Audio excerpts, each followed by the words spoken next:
बिस्मिल्लाहिर्रहमानिर्रहीम। लाखों करोड़ों दरूद नबी अकरम सल्लल्लाहु अलैहि वसल्लम पर और उनकी आल पर। आज भी वफाकी वज़रा ने अपने 2 साल दौर की कारकर्दगी कौम के सामने रखी और अपोजिशन की तरफ से साबिक वजीर खजाना मिफ्ता इस्माइल ने इसका जवाब दिया। आप वज़रा की गुफ्तगू और मिफ्ता इस्माइल का जवाब दोनों मुलायजा कीजिए। पहली दफा ऐसा हुआ है कि हुकूमत वक्त के उस तमाम वज़रा अपनी कारकर्दगी लेके आपके सामने लाए। माफियाज आपको पता है कि ये बड़े बले हैं, बड़े अरसे तक इनको इदारों की भी सरपरस्ती हासिल थी, जो हुकूमतें थी उनकी भी सरपरस्ती हासिल थी। उन पे जब जोर पड़ा है, जब उनकी दुम पे पांव पड़ा है, तो उन्होंने अपने हर हरबे इस्तेमाल करने हैं। कितनी सख्त चीजों से हम निकल गए हैं। पहले कोरोना था, इस वजह से भी 4-5 महीने जो है उसकी वजह से चीजों को इतनी मौसर तरीके से नहीं किया जा सकता था जो कि अब कर रहे हैं। वजारत मवासिलात में हमने ऑस्टेरिटी जो प्राइम मिनिस्टर साहब की सादगी मुहिम है उसमें 750 मिलियन मतलब 75 करोड़ की हमने सेविंग की। वजारत मवासिलात ने पाकिस्तान में पहली दफा ई बिलिंग का आगाज किया अपने प्रोजेक्ट्स के ऊपर। फिर हमने जितने भी नए प्रोजेक्ट्स है वो ई प्रोक्योरमेंट पे लेके गए। हमने 12 अरब 54 करोड़ की स्पेशल ऑडिट और ऑडिट करके रिकवरी की है। हमारा रेवेन्यू 2 साल में 53 अरब से NHA का रेवेन्यू 103 अरब पे चला गया।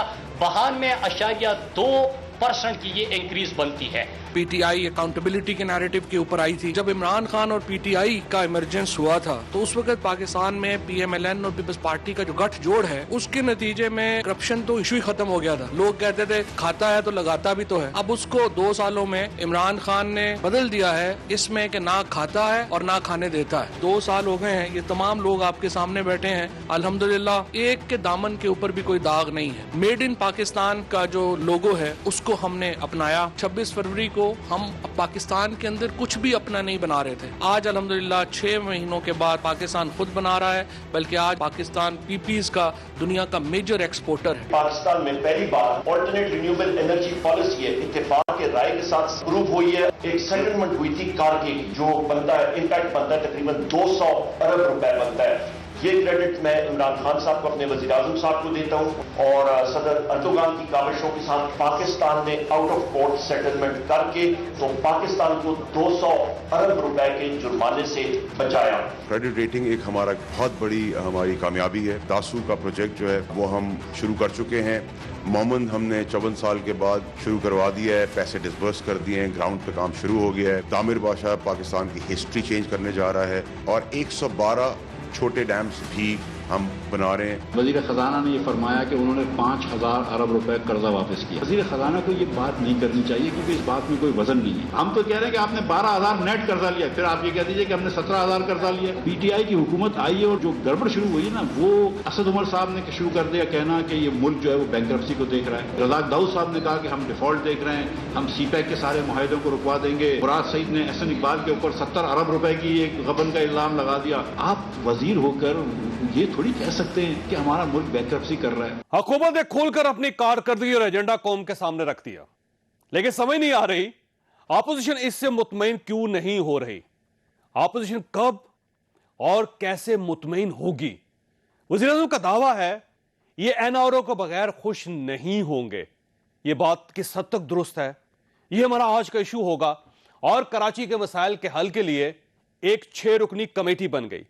ये कमेटी क्या करेगी आप ये भी मुलायजा कीजिए। 6 मुख्तलिफ एरियाज हैं जिनके ऊपर मिलकर काम करने का फैसला किया गया है। सबसे पहला पानी, दूसरा जो एरिया है वो सीवेज ट्रीटमेंट है, उसको ट्रीट नहीं किया जा रहा है। तीसरा सॉलिड वेस्ट डिस्पोजल, कचरा जिसको आम जुबान में कहा जाता है। फिर जाहिर है उन नालों की सफाई का काम है, वहां पर इंक्रोचमेंट्स जो हुई हुई हैं उन इंक्रोचमेंट्स को हटाने का काम है। 5वीं कराची के सड़कों का भी बहुत बुरा हालात है, तो वो जो प्रायोरिटी कुछ रोड्स हैं वो आइडेंटिफाई की जाएंगी। और आखिरी इसका हिस्सा जो जिसको अंग्रेजी में कहते हैं last but not the least, वो है ट्रांसपोर्ट का निजाम। कमेटी तो बन गई, लेकिन सवाल यह है कि इसका निगरान कौन होगा, कौन सा काम सूबा करेगा और कौन सा वफाक, फंड्स कहां से आएंगे, और अगर किसी इशू पर कमेटी में इत्तफाक राय ना हो सका तो यह मसला कौन हल करेगा। हम यह भी डिस्कस करेंगे, हमारे साथ रहिएगा। प्रोग्राम में दोबारा खुश आमदीद। हमारे साथ तशरीफ रखते हैं सदाकत अली हबाई साहब, पाकिस्तान तहरीक इंसाफ के साथ इनका ताल्लुक है। सैयद अमीनुल हक साहब हमारे साथ तशरीफ रखते हैं, IT और टेलीकॉम के वफाकी वज़ीर हैं, MKM पाकिस्तान के साथ इनका ताल्लुक है। और सेनेटर जावेद अब्बासी साहब हमारे साथ तशरीफ रखते हैं, पाकिस्तान मुस्लिम लीग नून के साथ इनका ताल्लुक है। और अभी चंद लम्हों में हमें डॉक्टर नफीसा शाह साहब अभी ज्वाइन करेंगी, पाकिस्तान पीपल्स पार्टी से इनका ताल्लुक है। जावेद अब्बासी साहब ये फरमाइएगा सर, ये गवर्नमेंट का ख्याल ये है कि उन्होंने शानदार 2 साल गुजारे हैं, लेकिन अपोजिशन को जब तक NRO नहीं मिलेगा उस वक्त तक आपको कारकर्दगी नजर नहीं आएगी गवर्नमेंट की। तो सर ये आप क्यों चाहते हैं कि आपको मुकम्मल रिहाई मिल जाए और आपके सारे केस वापस हो जाएं और आपको खुली छुट्टी दे दी जाए? बिस्मिल्लाहिर्रहमानिर्रहीम, बहुत शुक्रिया चोई साहब। चोई साहब, ना किसी ने NRO मांगा है, ना ये हुकूमत इस NRO देने की पोजीशन में है, ना ये दे सकती है, ना इसके बस में कोई काम है। हमारे अगर केसेस हैं तो वो अदालत में हैं और अदालत के अंदर इंशाल्लाह मुकाबला करेंगे। और ये जाली और झूठे केसेस ना पहले कामयाब हुए हैं, ना आइंदा कामयाब होंगे, ना इनमें कभी कन्विक्शन किसी को हुई है, ना आइंदा कभी होगी। ये आप सारे जानते हैं, मुझसे आप ना ज्यादा इससे बेहतर जानते हैं कि नैब के बारे में रिसेंटली जो सुप्रीम कोर्ट ऑफ पाकिस्तान के जजेस साहिबान ने जो रिमार्क्स दिए हैं, उसके बाद तो उसका ये डिस्कशन है मेरे ख्याल में। अब उन्होंने इसकी खार कर दी है, उन्होंने कहा कि ये अदारा जिसको पॉलिटिकल इंजीनियरिंग के लिए इस्तेमाल किया जाता है, सियासी जमातों को तोड़ने के लिए इस्तेमाल किया जाता है, अपोजिशन को दबाने के लिए इस्तेमाल किया जाता है, एक शरीफ लोगों की पगड़ी उछालने के लिए किया जाता है, तो वो सब सारी बातें उन्होंने इन अदारे के बारे में जो कही है सुप्रीम कोर्ट ऑफ पाकिस्तान में, वो मेरा ख्याल हम सबको देखने की जरूरत है। हाँ, ये जो NRO का इशू नहीं है, लेकिन प्राइम मिनिस्टर साहब सर जब भी इंटरव्यू देते हैं, जहां पे तकीद करते हैं, जहां पे बात करते हैं, वो ये क्यों कहते हैं कि आप दोनों जमातें जो पुरानी जमातें हैं उनसे NRO चाहती हैं? देखें, प्राइम मिनिस्टर साहब और उनकी टीम तसलसल के साथ अगर बयानी अगर करती रही है तो उसके बाद में जवाब नहीं दिया। हमने 12 कहा कि किस आदमी ने आपसे NRO मांगा है, किस आदमी ने आपको अप्रोच किया है, किस सियासी जमात ने आपको अप्रोच किया है। ये अखलाकी जिम्मेदारी थी कि अगर किसी ने अप्रोच की थी तो प्राइम मिनिस्टर साहब सामने आकर बताते कि ये सियासी लीडर है, इसने मुझे NRO मांगा है, ये पॉलिटिकल जमात है, इसने NRO मांगा है, ये फलान लोग मेरे पास आए हैं, ये किसी ने फलान ब्यूरोक्रेट के जरिए में राब्ता किया है, किसी जर्नलिस्ट के जरिए में राब्ता किया है, किसी बाकी बाहर की किसी हुकूमत के जरिए हमसे राब्ता किया है। लेकिन अपनी तरफ से अगर बार बार ये कहना, असल मसला क्या है चौधरी साहब? असल मसला है कि वो लोगों की तवज्जो हटाने के लिए बात करें। सही से आप साथ रहिएगा। वैसे आपसे सवाल बाद में करूंगा कि गवर्नमेंट ने जो अपनी कारकर्दगी बयान की है 2 साल की, तो आप इससे मुतमईन क्यों नहीं है? अब वैसे ये फरमाइएगा सर, ये NRO कहां से निकल आता है ये रोज? क्योंकि अब इमरान खान साहब ने दोबारा कह दिया है कि ये चाहते हैं कि इन्हें खुली छुट्टी दे दी जाए और ये चले जाए यहाँ से, NRO नहीं देंगे। बहुत शुक्रिया, जावेद साहब ने बड़ी अच्छी बातें की। उन्होंने कहा कि जितने ये नैब के केसेस हैं जाली हैं, तो पीपल्स पार्टी पे सारे केसेस इन्होंने बनाए थे, वो शर्जील मेमन और ये डॉक्टर आसिम और वो, और इन पे उन्होंने बनाए थे, तो इन्होंने अपने आप को जाली कह दिया। मुझे तो परवाह कोई नहीं है। उन्होंने जजेस के रिमार्क्स दिए कि सुप्रीम कोर्ट के जजेस ने नैब के बारे में जो कहा वो नैब जवाब दे। लेकिन मुझे याद है सुप्रीम कोर्ट ने किसी को सिसिलियन माफिया भी कहा था, उनके बारे में इनका क्या ख्याल है? किसी को गॉड फादर भी कहा था, उनके बारे में क्या ख्याल है? किसी को गैर सादिक और गैर अमीन भी सुप्रीम कोर्ट के मुअज़्ज़ज़ जजेस ने कहा था, उस पर भी इनका बयान सुन लें। आपका अगला सवाल ये है कि ये NRO कौन दे सकता है? हाँ जी, वैसे आप हर बार ये बात करते हैं सब, तो फरमाए ना ये कौन मांग रहा है आपसे और किस तरह मांग रहा है, तो बयान करें, लोगों को बताएं। ये जब फैटफ का हमारा असेंबली में चल रहा था बिल, उस वक्त 34 पॉइंट का एक NRO मांगा था पीपल्स पार्टी और मुस्लिम लीग नून ने।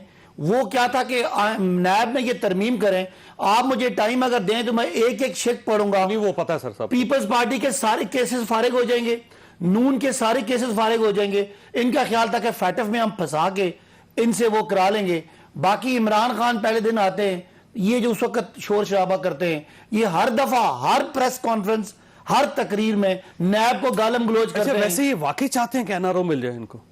आप देखें ना, पिछले 2 सालों में मुल्क में महंगाई भी रही, बेरोजगारी भी रही, कोविड भी रहा, इनकी तकरीरें सुन लें। वैसे वाकई महंगाई रही है पाकिस्तान में? नहीं रही है, महंगाई और रही है, और उनकी वजह से रही है। वजह पूछेगा तो मैं बता दूंगा। वो जो खसारे थे, वो जो बिजली के मुआवजे थे जो अब ठीक हो रहे हैं। नहीं, दाल तो वो महंगी नहीं कर गए सर, आटा तो वो महंगा नहीं करके डबल हो गया, चीनी तो वो महंगा नहीं कर गए सर, उसमें पेट्रोल तो वो महंगा नहीं कर गए सर इसमें। ठीक है, हम ये कह सकते हैं गैस के मुआवजे हो गए या बिजली के मुआवजे हो गए, ये तो सारे कारनामे आपके सर। अगर आप मईशत की किताब देखें ना, अगर डॉलर आपका जब महंगा होगा तो सब चीजें डॉलर भी उन्होंने महंगा नहीं किया, बिजली महंगी होगी, सब चीजें महंगी होंगी। तो आप डॉलर इन्हीं की वजह से महंगा हुआ, 20 अरब डॉलर का खसारा। आप किताब खोले मईशत की, जब करंट अकाउंट खसारा बढ़ेगा, करेंसी बढ़ेगी, कम हो गया ना, अब तो डॉलर नीचे आ जाना चाहिए ना, अब तो 3 अरब पे आ गया ना सर खसारा। चौधरी साहब, जो आपका 20 अरब का खसारा बड़ी मुश्किलों से जब 3 अरब पे आया है, तो उससे इंपोर्ट रुकी है, उससे मुल्क में चीजों की किल्लत हुई है, लेकिन मुल्क को जो दिवालिया होना था वो बचा है। तो ये जो सवाल कर रहे हैं कि जी किसने एनआरओ मांगा, पीपल्स पार्टी नून लीग ने एनआरओ मांगा, 34 पॉइंट मांगे। आज जितनी इनकी तकरीरें, वैसे आपसे एक सवाल ये भी है सर, एक छोटा सवाल सिर्फ नैब के बारे में सर, ये आप पिछले 2 साल या 3 साल या 10 सालों को कब तक रोते रहेंगे? आप डिलीवर कब करना शुरू करेंगे सर? बिल्कुल बड़ा अच्छा रिलीफ सवाल कब देना शुरू करेंगे सर? जब हम बिजली के इन मुआहदों को रिव्यू कर लेंगे, जब ये डॉलर क्राइसिस जो लेके आए थे 5000 अरब रुपया 2 सालों में हमने इनका वापस किया। तो वो सर, तो हर साल पाकिस्तान कर्जे वापस करता है, कोई एक साल भी ऐसा नहीं जिसमें पाकिस्तान जब पाकिस्तान का कर्जा 1000 अरब था तो छोटी रकम वापस करनी थी, अब जब 34,000 है तो ज्यादा रकम वापस करनी है। ठीक, तो उस कर्जों के बदले में मुल्क की मईशत के बारे में आप IMF की किसी भी बड़े इदारे की रिपोर्ट सुन लें और आज की रिपोर्टें देख लें। अगर आप चाहते हैं तो आपको मैं सारी फिंच की रिपोर्ट आप पढ़ सकते हैं। अमीनुल हक साहब ये फरमाइए कि ज़ाहिर आप तो गवर्नमेंट का हिस्सा भी है, इत्तेहादी भी हैं, तो ये अमूमन एतराज ये किया जाता था कि उस तरफ से अपोजिशन के 3-4 लोग होते, इधर गवर्नमेंट के 2 होते, तो हम 2 गवर्नमेंट के लेके आए ताकि मुकाबला कर सकें आप पूरा भरपूर। अच्छा सर, ये फरमाइएगा कि आप साल से इत्तेहादी हैं, कि आप ये महसूस करते हैं कि पाकिस्तान में महंगाई नहीं बढ़ी, आम आदमी की जिंदगी जो है वो ज्यादा अजीरन नहीं हुई, बेरोजगारी में इजाफा नहीं हुआ और पाकिस्तान के जो हालात हैं, जो मारूजी हालात हैं, वो खराब नहीं हुए? देखिए जावेद चौधरी साहब, आपका टीवी चैनल पाकिस्तान में बड़े शौक से देखा जाता है, तो आपकी टीवी चैनल पे बिल्कुल जो बात होगी सच और हक़ाइक़ के हवाले से होगी। ये बात बिल्कुल शक और शुबा से बालातर है कि महंगाई में इजाफा हुआ है, आटे की कीमत बढ़ी है, शक्कर की कीमत बढ़ी है, डबल होगी, दोनों काफ़ी कीमत बढ़ गई है। और आज मेरा ख्याल है कराची में शक्कर ने सेंचुरी मुकम्मल किया है, तो मुझे इस बात का अंदाजा आम आदमी इस पर परेशान भी है। पेट्रोल की कीमत बढ़ गई, बिजली की कीमत बढ़ गई, गैस की पेट्रोल की कीमत, डॉलर महंगा हो गया। देखिए डॉलर की बात जब आप करेंगे तो मुझे याद है कि जब आसिफ अली जरदारी साहब की हुकूमत थी तो डॉलर 60-65 था, और जब ख़त्म कर रहे थे 90 पे था, और उसके बाद जब PMLN की हुकूमत ख़त्म हुई तो मुझे याद है कि 125-126 रुपीज़ पे चला गया था, और अब 168 पे। तो ये तो हर हुकूमत के साथ 25-30-40 रुपये बढ़ता चला गया। तो मेरा ख्याल है कि ये सिर्फ वफाकी हुकूमत को मोहर इल्ज़ाम देना मुनासिब नहीं रहेगा। इसी तरीके से यहाँ तक शक्कर और आटे की बात है, मैं समझता हूँ कि गंदम की भी और शिप मेरा ख्याल बहुत जल्द पहुँचने वाली है। जो होर्डिंग हो रही थी वो सब के सब नीचे चली जाएगी और इंशाअल्लाह ताला कीमतें कम होंगी। लेकिन साथ साथ आप ये भी देखें कि जिस तरह सदाकत ने कहा कि करंट अकाउंट डिफिसिट है, मेरा ख्याल इसमें कमी आई है, काफ़ी बेहतरी आई। स्टेट बैंक का रिजर्व है, इसमें भी इजाफा हुआ है। तो इसका आम आदमी को फायदा होना चाहिए सर, मैं आम आदमी को नुकसान होना शुरू है। देखें ना, इसी तरीके से अगर आप अगस्त का महीना, जुलाई की जो हम 30 जुलाई तक एक्सपोर्ट को देखें मामला को, तो उसमें भी इजाफा हुआ है। अगर हम USA को देखते हैं, नॉर्थ अमेरिका को देखते हैं, या फिर हम मिडिल ईस्ट को देखते हैं, वहाँ बड़ी तादाद में रेमिटेंस भी पिछले साल के मुकाबले में इजाफा हुआ है। इसका मतलब अवाम का एतमाद बहाल हो रहा है। और मैं अपनी मिनिस्ट्री से सिर्फ एक मिसाल देकर के आपकी बात को ख़त्म करूंगा कि 2018-19 में IT एक्सपोर्ट $995 मिलियन हमने टारगेट रखा हुआ था हमारा, यानी 2018-19 में। इस दफ़ा यानी कोविड-19 होने के बावजूद मिनिस्ट्री ऑफ IT के वंडरफुल कारकर्दगी रही है कि IT सेक्टर में हमने 995 मिलियन के बजाय इस दफ़ा हमने 1.23 बिलियन IT एक्सपोर्ट किया, जो कि 24% पिछले साल के मुकाबले में इजाफा किया। इसका मतलब कहीं ना कहीं पे बेहतरी मौजूद है। बिल्कुल सही। अच्छा, ये जो आपके वोटर्स होते हैं, आप उनको यही बताते हैं कि ये ठीक हो रही है और वो मुतमईन भी हो जाते होंगे उसके साथ ही?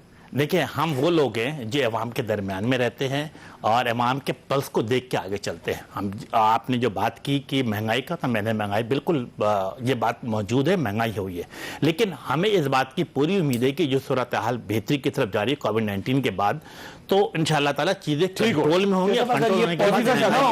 तो महंगाई ज्यादा होती, गुर्बत ज्यादा होती, बेरोजगारी ज्यादा होती। ये जितने पॉजिटिव है इसकी वजह से कंट्रोल है, वरना खुदा ना खासा कोविड में जिस तरह ऑपोजिशन चाह रही थी, अरब रुपया कर्जा बढ़ भी गया, बढ़ा है, लेकिन जिस तरह ऑपोजिशन चाह रही थी कि जिस तरह पीपल्स पार्टी और नून के सब कुछ बंद कर दें, आज खुदा ना खास्ता यहाँ पे क्या होता, वो तो हमने बड़े टैक्टफुली हैंडल किया, चीजें नफीसा शाह बहुत साहबा, बेहतर है। नफीसा शाह साहबा, इनका ख्याल ये है कि गवर्नमेंट ने बहुत कुछ काम किया है और अगर गवर्नमेंट ये ना करती तो यहां पे तो कहत आ जाता, लेकिन ये अपोजिशन को क्यों नहीं समझ आ रही कि ये गवर्नमेंट की डायरेक्शन ठीक है और वो खुशहाली का दौर जो शिबली फराज साहब ने आज कहा कि वो आने वाला है अनकरीब। हेलो जी, आपको आवाज आ रही है? जी हाँ, सॉरी, फिर रिपीट करें, एक्चुअली आई जस्ट एंटर्ड तो मैंने। शिबली फराज साहब का ये कहना है कि खुशहाली का दौर आने वाला है, गवर्नमेंट की डायरेक्शन बिल्कुल ठीक है। आज वुजला की प्रेस कॉन्फ्रेंस आपने मुलाहिजा की, लेकिन अपोजिशन को क्यों नहीं समझ आ रही कि खुशहाली का दौर आ रहा है? देखिए, पता नहीं कौन सी दुनिया में ये लोग रह रहे हैं। जिस दुनिया में हम रह रहे हैं वहां पूछ ले अगर कोई मिडिल क्लास का आदमी ये सोचने पे मजबूर ना हो कि बच्चों की फीस इस दफे देनी है या इस दफे हमें बिल्स देने हैं बिजली के, या हमें फीस देनी है, और रोजमर्रा की अशिया आप देख लें और फर्क देख लें कि पीपल्स पार्टी जब उन्होंने 7 साल पहले हमने हुकूमत छोड़ी थी तो आटे की क्या कीमत थी, पेट्रोल की क्या कीमत थी। इस वक्त बैनुल-अक़वामी जो प्राइस है पेट्रोल की लगभग 40 to 45 सेंट्स है। उस जमाने में आपके 120 सेंट्स थे पर डॉलर पर बैरल, $120 इनफैक्ट पर बैरल थी, और उस वक्त हमारी तेल की कीमत जो थी वो 70 रुपीज लगभग थी when the international prices were so high. तो जमीन आसमान का फर्क है। और जो इनका मंत्र था कि हम जी आएंगे तो करप्शन फ्री होगा पाकिस्तान, लेकिन ये तो एहतसाब पे आज भी डटे हुए हैं ना जी। वो कहते हैं एहतसाब पे कोई कंप्रोमाइज नहीं होगा और अपोजिशन ये चाहती है कि इनको एनआरओ दे दिया जाए। देखिए, एहतसाब जो है वो सिर्फ अपोजिशन के लिए है, और ये हम नहीं कह रहे, आप कोर्टों की स्टेटमेंट्स देख लें, वो तो for all times to come वो बात होगी कि नैब जो है it's a tool for political engineering उन्होंने कहा है। इनको इन्होंने कहा है बोने, पिग्मीज कहा है इनको। खान साहब को इन्होंने पिग्मी कहा है कि ये पिग्मीज जो है जो आ गए हैं, कैसे एक टोटली अगेंस्ट फंडामेंटल राइट्स है और वन साइडेड अकाउंटेबिलिटी है। इनके एक वजीर जो है उनके ऊपर केसेस है, पुराने भी केसेस है, एसेट बियॉन्ड मींस के इनके केसेस हैं, इनकी हाजिरियां नहीं लगती। लेकिन जनरली जो इन्होंने अभी लोन्स की बात की, देखिए इन्होंने 10,000 अरब का इन्होंने 2 साल में लोन लिया है। टोटल पाकिस्तान का इस वक्त टोटल लोन जो है गवर्नमेंट का लोन वो लगभग आपका अबाउट 34-35 ट्रिलियन है, 35,000 बिलियन है आपका, राइट। तो इसमें दैट मीन्स टोटली ये पहले हमें लोन्स गिनवाते थे खान साहब, रोज 1 मीटर चलता था, वो मीटर बताते थे कि अब हर पाकिस्तानी बच्चा जो है उसका इतना कर्जा है, इतना कर्जा है, इतना कर्जा है। अब ये कहते हैं हमने कर्जे वापस भी किए हैं, लेकिन आपने इतनी मिस गवर्नेंस की है। मुझे बताएं, इनको शायद पता नहीं होगा, मैं बताती हूँ सदाकत अब्बासी को कि ये जो PIA का इन्होंने इनको एक तो पहले, क्योंकि गालम गलोच इनकी हिस्ट्री रही है, ऐसी बातें करते हैं कि अपने पैरों पर भी कुल्हाड़ी मारते हैं, मुल्क का भी ज़ियान करते हैं। PIA के ऊपर इन्होंने जो बयान दिया, आज मेरे ख्याल से लगभग आपका 90 से 100 अरब का नुकसान हुआ है। ये लोन कौन भरेगा? ये कितने ये आज वैसे कल प्राइम मिनिस्टर साहब ने एतराफ किया है कि इसको बेहतर तरीके से हैंडल किया जा सकता था, लेकिन नहीं कर सके। लेकिन प्राइम मिनिस्टर ने, अगर आपने इंटरव्यू देखा उनका, अकाउंटेबिलिटी किधर है? अकाउंटेबिलिटी किधर है? जिसने 100 अरब रुपए का मुल्क को टीका लगवाया है वो रिजाइन भी नहीं देता। और ये छोटी सी गलती है, ओ आई एम सॉरी, कितने इन्होंने पायलट। वैसे अब्बासी साहब बात तो ठीक है इनकी। एक रुकिएगा, आपका सवाल तो बड़ा मजे का, एक बार रुकिएगा अब्बासी साहब, ये सिटी दल में नहीं, एक आदमी के एक बयान से, रुकिएगा एक मिनट, रुकिएगा जी रुकिएगा। अच्छा अब्बासी साहब, मसला ये है कि एक शख्स के एक बयान से PIA को 100 अरब रुपए का नुकसान हो गया, लेकिन आपने उससे पूछा नहीं है कि आपको इतना नुकसान पहुंचाने की जरूरत है। गुलाम सरवर साहब के बयान के बारे में कह रहे हैं, किसी ने उनके बयान को उस तरह दिफा नहीं किया, लेकिन ये बयान की वजह नहीं है, वजह उस हादसे की है, और वजह वो जाली मशकूक, चले जाली नहीं कहते, मशकूक डॉक्यूमेंट्स वाले पायलट हैं। तो प्राइम मिनिस्टर कह रहे हैं ना मिस हैंडल हुआ है। देखिए ना, मैंने तो पहला जुमला बोला है, लेकिन वो जो इशू है वो उस हादसे के बाद उन पायलट्स के मशकूक डॉक्यूमेंट्स की वजह से था। ये प्राइम मिनिस्टर ने भी कहा कि जो मैंने क्या कि वो बयान उड़ा रहा था उसका लाइसेंस मशकूक था। तो फिर देखिए बात ये है, मैं आप मुझे 2 दफा सुनना चाह रहे हैं, मैं 2 दफा बोलता हूँ। गुलाम सरवर खान साहब के बयान को कल प्राइम मिनिस्टर साहब ने भी कहा है कि उसको जरा बेहतर तरीके से वो कर सकते थे। सवाल ये ना कि लेकिन क्या आला इखलाकी मयार थे ना सर, वो हमें 100 बिलियन रुपए वापस करें, आपकी काबीना वापस। दोबारा बता रहा हूँ, ये जो खबर है, ये जो इंक्वायरी है जिसमें आपके स्टेटमेंट के थ्रू डाका डाला है। देखो मुझे ब्रेक लेने, मैं छोटी सी ब्रेक को दोबारा आता हूँ। प्रोग्राम में दोबारा खुशामदीद। जावेद भाई साहब ये फरमाइएगा सर, ये जो गवर्नमेंट के पिछले 2 साल थे ये कैसे थे और आने वाला साल कैसा होगा सर? जो सब इन 2 सालों को अगर आप देख लें तो कुछ चीजों में बहुत ज्यादा गवर्नमेंट ने प्रोग्रेस की है, इस पार्टी ने की है जो शायद तारीख में कोई ना कर सके। बोहतान लगाने में, झूठे इल्जाम लगाने में, गाली देने में, लोगों की पगड़ियां उछालने में, झूठे वादे करने में, ऐसा माहौल क्रिएट करने में पाकिस्तान में जो आज से पहले कभी नहीं हुआ था। तो इसमें तो मैं समझता हूं कि अगर आप इनको फुल मार्क्स दें तो ये आप दे सकते हैं, इनका हक है, इनको मिलना चाहिए। हमने ऐसा माहौल नहीं देखा था। अब मैं आता हूं कि पार्लियामान में इनकी कारकर्दगी देखे। कोई ये कहते थे कि फौरी और सस्ता इंसाफ लाएंगे, कोई लेजिस्लेटिव बिजनेस ये पार्लियामान से पास नहीं करवा सके। और आप देख लेंगे पार्लियामेंट में जो बिल उन्होंने पेश किए ना, तो सर आपकी मेहरबानी से वो पास हो गए। तो इनको इस चीज की दाद तो दे कि आप रात को इनकार करके सोते थे, सुबह उठ के वोट दे देते। तो 2 तरह से इसे देखा जा सकता है कि कुछ चीजें रियासत पाकिस्तान की जिम्मेदारी है। हम वो सदासी जमाते हैं कि हम हुकूमत को नहीं देखते, हमारे इख्तिलाफ। आप सोने लगते थे उस वक्त, रियासत की जिम्मेदारी नहीं होती थी उस वक्त, तो आप इनकार कर रहे होते थे, सुबह उठ के आप दिल बदल जाता था सर।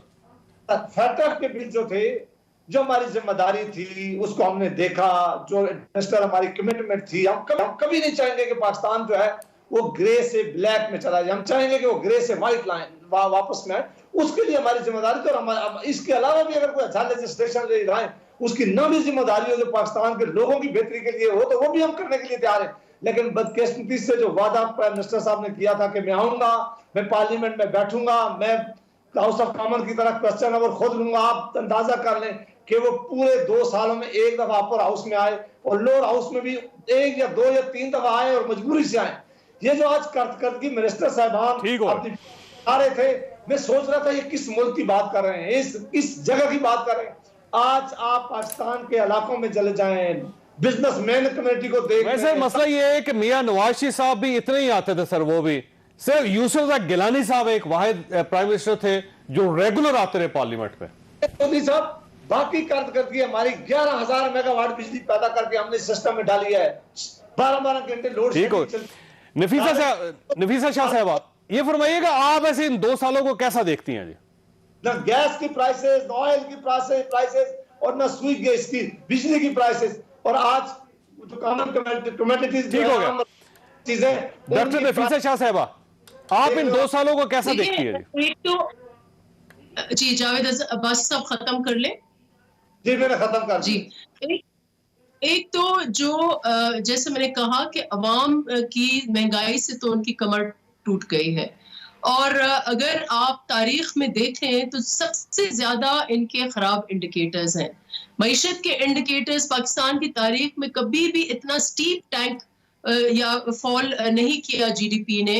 जब पीएमएलएन ने छोड़ा तो 5.8 था जीडीपी परसेंट, और अब 0.1% है, 0.2 है, 0.4 है, इनमें से एक है। So it has gone in the negative. और every 1% that you go down, estimated ये है कि 8 लाख इससे बेरोजगार होते हैं। तो उस हिसाब से आप बताएं कि इन्होंने बेरोजगारी कितनी बढ़ाई है, इन्होंने भूख कितनी बढ़ाई है, इन्होंने महंगाई जो है तारीख में सबसे ज्यादा महंगाई जो है वो जनवरी में रजिस्टर हुई है, 14% महंगाई है इनकी। तो इसलिए इनके सारे इंडिकेटर्स जो हैं वो यही है कि वो तबाहकारियां करते जा रहे हैं। लेकिन इस आज के दिन अगर आप देखें कि फॉरेन पॉलिसी के आप हालात देखें, कभी ऐसा नहीं हुआ कि इतने खराब हालात थे पाकिस्तान के हवाले से दुनिया में। कश्मीर के ऊपर आप कोई सपोर्ट नहीं ले सके, आप अब सऊदी अरेबिया को आपने नाराज कर दिया है। और अभी ये पहले तो गालियों पर आते थे, अब थप्पड़ों पे आ गए हैं। जब इनकी हुकूमत जाने वाली होगी तो देखिए, लाखों वो पर आ प्राइम मिनिस्टर जाएगी। साहब का ये दावा है कि पूरी दुनिया का मीडिया पाकिस्तान की हमायत में और इंडिया की मुखालफत में लिख रहा है इस वक्त, तो मेरा ख्याल है ये तो एक कामयाबी है। गो श्री मजारी साहब इस कामयाबी को कामयाबी नहीं समझती। सॉरी, मुझसे सवाल कर। जी जी जी, अमीनुल हक साहब, सर ये फरमाइएगा कि आने वाला दिन जो है वो पिछले सालों से बेहतर होगा, और क्या गवर्नमेंट अगर चाहती तो मजीद हालात को बेहतर किया जा सकता था, या बस इतनी कैपेसिटी थी गवर्नमेंट की? नहीं, मैं देखे साफगोई से काम ले मैं समझता हूं कि जो क्राइसिस थी वो क्राइसिस से वफाकी हुकूमत निकल रही है। अब आने वाले दिनों में देखिए 5 साल में से सबसे इंपॉर्टेंट जो मैं समझता हूँ ये 3rd ईयर है। 3rd ईयर जो है वो जो तीसरा साल जो है वो टर्निंग पॉइंट है। मैं समझता हूँ कि इन क्राइसिस से हम निकलने की तैयारी शुरू हो चुकी है। इंशाअल्लाह ताला अब बेहतरी नजर आएगी। सर 40% टाइम आपका खत्म हो गया सर, तो अगर आप क्राइसिस से निकलने में 40% आपने जाया कर दिया तो आपके पास तो 60% बचा टाइम। देखिए, अगर आप मादी की हुकूमतों को भी देखेंगे, मेरा ख्याल हमने बड़े बकौर मायना किया है कि पीपल्स पार्टी की भी हुकूमत रही है, PMLN की भी हुकूमत रही है, और उससे पहले जमाली साहब भी रहे। तो शुरू में तो मेरा ख्याल है कि कोई न कोई लेकिन सर प्रोजेक्ट क्या है, मतलब देखिए ना सर, वो मतलब पाकिस्तान मुस्लिम नून की गवर्नमेंट थी, चले वो बिजली के कारखाने लगा रहे थे, मोटरवेज बना रहे थे, वो कहते थे कंप्लीट हो जाएंगे। इससे पहले पाकिस्तान पीपल्स पार्टी की गवर्नमेंट थी, वो कानूनी आईनी तरामीम कर रहे थे, वो कहते थे ये खत्म हो जाएगा, ये हो जाएगा। उन्होंने बाजार एक बूम भी दिया इकोनॉमी को, वो कहते थे कि ये मटीरियलाइज हो जाएगी। आपके प्रोजेक्ट कौन से जो आप ये समझते हैं कि 2 साल बाद फ्रूट देना शुरू करते हैं? देखिए, जो वो तमाम माशी इंडिकेटर वो तमाम जुलाई के महीने में पॉजिटिव सिम्त की तरफ जा रहे हैं। मशहूर इंडस्ट्री लग गई है सर पाकिस्तान के अंदर, कोई हम जहाज बनाने शुरू हो गए हैं, कोई हम अपने टैंक्स बेचना शुरू हो गए हैं, कि हमने कुछ 4000 यहाँ पे डैम शुरू कर दिए हैं, कोई अपनी बिजली बना रहे हैं, हम क्या कर रहे हैं? देखिए, डैम्स के सिलसिले में मेरा ख्याल है प्राइम मिनिस्टर साहब ने खुद जाकर ग्राउंड ब्रेकिंग सेरेमनी की है। नंबर 1, आप आज से अगर कोविड से पहले देखें तो आपके पास तो सैनिटाइजर और मास्क भी बाहर से लिया करते थे। तो अब आपकी जरूरत नहीं थी ना, अब बेहतरी आई ना, आप खुद मैन्युफैक्चरिंग कर रहे हैं। देखिए सर, कोविड आया है तो आपको जरूरत पड़ी ना सर, तो फिर मैं सिर्फ अपनी एक मिनिस्ट्री की मिसाल दे देता हूं। आप पहली दफा हमने मेड इन पाकिस्तान पे गए। मेड इन पाकिस्तान का मतलब ये कि पाकिस्तान की तारीख में पहली दफा हम जब हमने मिनिस्ट्री संभाली उसके फौरी बाद made in Pakistan 3G 4G mobile phone manufacturing की बात की। ECC से मंजूर कराया, कैबिनेट से अप्रूव हुआ, कैबिनेट से अप्रूव कराया, बजट में पास हुआ, और इंशाअल्लाह ताला पाकिस्तान में बहुत जल्द 3G 4G फोन मैन्युफैक्चरिंग शुरू हो जाएगा। क्योंकि हमें इस बात का अंदाजा है कि 60 की दहाई में 70 की दहाई में गाड़ियों की मैन्युफैक्चरिंग नहीं हो तो आज हमें क्राइसिस है, तो हम मेड इन पाकिस्तान की तरफ भी जा रहे हैं। बहुत अच्छी बात है। अगर पाकिस्तान के अंदर मोबाइल बनते हैं तो मैं पहले ही आपको वैसे मुबारकबाद पेश करता हूं कि बहुत अच्छी बात है, और हम एक स्टेप आगे जा रहे हैं। नफीसा साहब कुछ कह रही थी आप, फिर मैंने आना अब्बास साहब की तरफ। इनसे पूछे, इनसे गंदम संभल रही है मुल्क की, गंदम एक्सपोर्ट और स्मगल हो रही है, ये 3G 4G की बात कर रहे हैं।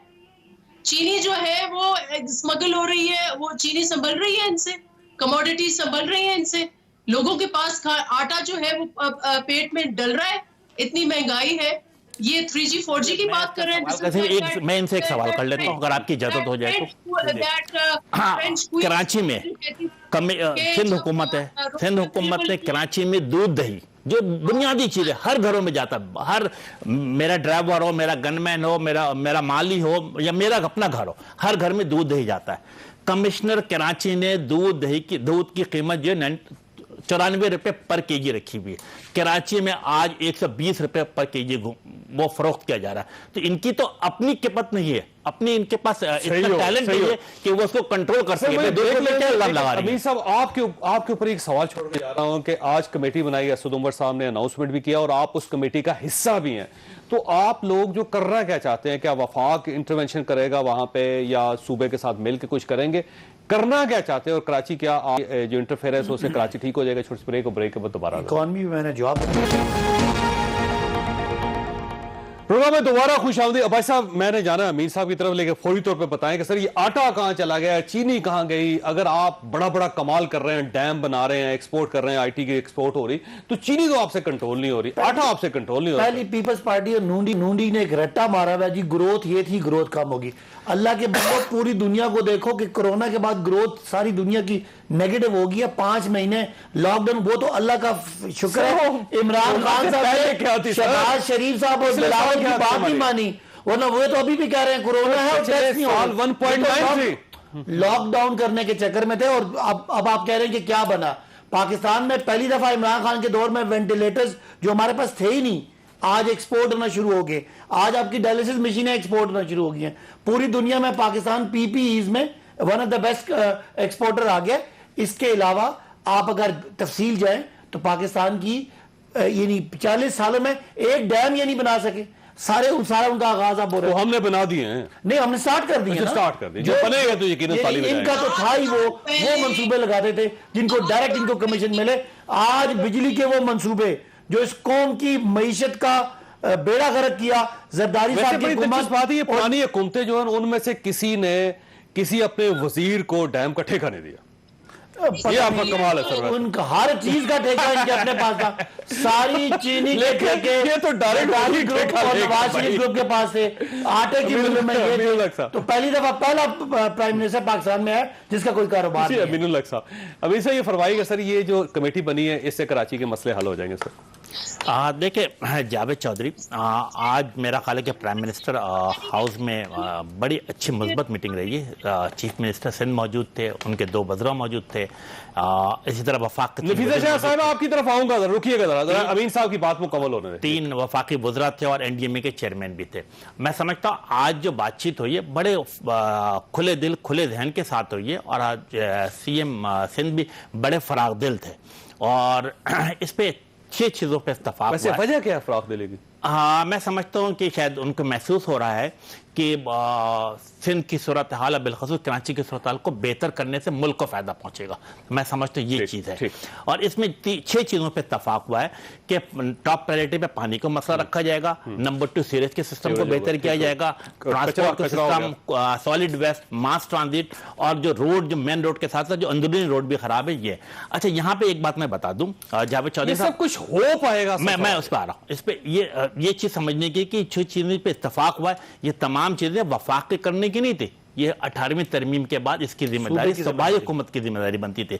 बट वफाक कराची ट्रांसफॉर्मेशन प्लान के तहत सिंध हुकूमत की मदद के लिए मौजूद है। मैं समझता कोई इंटरफेरेंस का तासुर नहीं है, हो जाएगा। और इंशाअल्लाह ताला मुझे इस बात की आज की बातचीत और इसका अंदाजा इससे लगा ले। आज बातचीत होने के साथ साथ ये भी फैसला हुआ कि फौरी तौर पर फेडरल प्लानिंग सेक्रेटरी साहब और जो सिंध के जो मेरा ख्याल है प्लानिंग एंड डेवलपमेंट के चेयरमैन है वसीम साहब, ये कल सुबह से आपस में बैठेंगे और इसको और तेज करने के लिए सैटरडे को सीएम हाउस में भी मीटिंग रखी गई है और विद इन 15 डेज के अंदर इसके तमाम चीजें वो तैयारी मुकम्मल हो जाएंगी। डिलीवर करना ये आपका एक या 2 दिन का मौकफ जो था बिल्कुल मुख्तलिफ था। मुराद अली शाह साहब ने कहा था कि ये एडमिनिस्ट्रेशन के इख्तियारात हैं, हम किसी के साथ शेयर नहीं करेंगे, लेकिन आज वो तैयार हो गए, तो इसकी क्या वजह हो सकती है? देखिए, मुझे नहीं पता कि इस कमेटी के डिटेल्स क्या है। आया ये इनके जो दायराकार है कवानीन के उसमें आता है या नहीं आता, यकीनन वो पूरा स्टडी करके उन्होंने कहा होगा। जहां तक सूबों के अख्तियारात हैं उनमें इंटरफेरेंस जो है बिल्कुल काबिल कबूल नहीं होगी। जिसके अख्तियारात, लोकल गवर्नमेंट के जो अख्तियारात हैं वो उनको मिलने चाहिए। सूबों के जो अख्तियारात कबूल हो गई ना, कमेटी बन गई, कल प्लानिंग सेक्रेटरी वफाक के और सूबे के इकट्ठे होंगे, मिलेंगे, तो काम तो स्टार्ट हो गया ना। फिर मुझे डिटेल्स नहीं पता, मुझे सिर्फ ये पता है कि वफाक की तरफ से जो कमिटमेंट्स थी कराची के लोगों को इतने सालों से उनका क्या हुआ है, K3 का, K4 का क्या हुआ है, S3 का क्या हुआ है, ग्रीन लाइन का क्या हुआ है, 165 बिलियन जो इनकी कमिटमेंट थी उसका क्या हुआ है? टूटी हुई है, आपको इनका कोई ख्याल नहीं है। आपको मरकज की 18वीं तरमीम के बाद सारे एग्जीक्यूटिव इख्तियारात आपके पास हैं, आपके पास असेंबली है, आपके पास कैबिनेट है। कोई रुकावट होती तो हवाल करते, बजाय ये कि आप कहते कि हम फेल हुए और मरकज ने आके हमारा कचरा उठाया, आपको इतराज आ रहा है। बड़ी हैरत वाली बात है। वैसे it's a total collapse, 13 consecutive years in power and there is no result. Karachi वाले लोग, उनका कोई हक नहीं है और आपका हक है, आपका इख्तियार है, आवाम का कोई हक नहीं है। जो जवाब लेंगे सर, ग्रीन लाइन कहां कर दी, S3 कहां कर दिया, K4 कहां कर दिया, उसका पहले हिसाब दे। फिर कमेटी की बात करें। तो आज वैसे मुराद अली शाह साहब को मांगना चाहिए था ना हिसाब, जब वफाक उनके सामने बैठा है तो इन चीजों को क्यों भूल गए वो? क्या होगा, मैं तो उस मीटिंग में नहीं थी, I don't know what happened. मुझे तो ये पता है कि पब्लिकली जो जो प्रोमिसेस उन्होंने किए हैं और जो ये अमीन साहब बैठे हुए ना, ये थे उसमें। जी अमीन साहब बताइए। हाँ देखिए, मेरा ख्याल है कि इस पे K4 पे भी बात हुई है, S3 पे भी बात हुई है, ग्रीन लाइन पे भी बात हुई है, और जैसे मैंने पहले कहा कि तमाम की तमाम जिम्मेदारी सूबाई हुकूमत की थी, but federal government is there to support, और इसको हमने ये भी कहा है कि फाइनेंस करने की पोजीशन होगी, वो भी की जाएगी, ताकि जल्द अज जल्द कराची के अवाम को इस बार वफाक पैसे देगा, वफाक भी और सूबाई हुकूमत भी दोनों मिलके एक मुश्तरका फंड बनाया जाएगा। अभी इस सिलसिले में मेरा ख्याल है कल और सैटरडे को जो मीटिंग होगी उसमें TOR भी तय हो जाएगा, और अगले 15 दिन के अंदर ये बात क्लियर हो जाएगी फाइनेंस कौन देगा और एग्जीक्यूट किस तरीके से। भाई साहब देखिए सर, बात ये है कि ये मीटिंग हुई NDMA के दफ्तर में, तो सर इशू ये है कि जब गवर्नमेंट काम नहीं करेगी तो फिर जाहिर है फिर इसी तरह ऑफिस में बुलवा के फरीकैन को आमने सामने बिठा के फैसला किया जाएगा, तो ये फेलियर जमहूरियत का फेलियर नहीं है सर? मेरी बात है कि ये आज दोनों सारी हुकूमतें मिलकर बैठ गई हैं, अल्लाह करे ये बैठे हैं, अगर कराची का मसला हल करे, इसमें कोई शक नहीं कि वो शहर जो सबसे ज्यादा रेवेन्यू हमें देता रहा है वो सबसे ज्यादा निगलेक्टेड है, सबसे ज्यादा प्रॉब्लम है, वो जो समुद्र के किनारे है उसके पानी के मसाइल हैं, कचरे के मसाइल हैं, सेवरेज के मसाइल हैं और बेशुमार मसाइल हैं। अगर ये दोनों हुकूमतें सिंसियरली बैठकर कराची के मसाइल पूरी तरह भी ना करे, कुछ अच्छी बात है। जी नफीसा शाह साहबा, चंद सेकंड रह गए, आप फरमाइए, कुछ कह रही हैं आप। जावेद अब्बासी साहब को मैं इंटरप्ट नहीं करना चाहती थी, आई वांट टू अपोलोजाइज। मैं सिर्फ ये सवाल करती हूँ कि ये इनकी ऑब्सेशन सिर्फ कराची की है। अमीनुल हक साहब सिंध के शहरी हैं, तो मुझे बताएं कि क्यों नहीं सखर की बात करते, खैरपुर की क्यों नहीं बात करते, वहां लोग नहीं है। आपको वोट नहीं पड़ता, कभी वोट नहीं पड़ा, और आप कराची जो पाकिस्तान का फाइनेंशियल हब है उनको लोगों को ना पानी देते हैं, और जब बारिश आती है तो पानी में डूबते हैं, आप उनसे बदला लेते हैं वोट ना देते। वक्त खत्म हो गया, खुशबू आपने सुनी, फैसला आपने खुद करना है। अल्लाह ताला आप और आपके अहले खाना को किसी मुसीबत से महफूज रखे। अल्लाह हाफिज।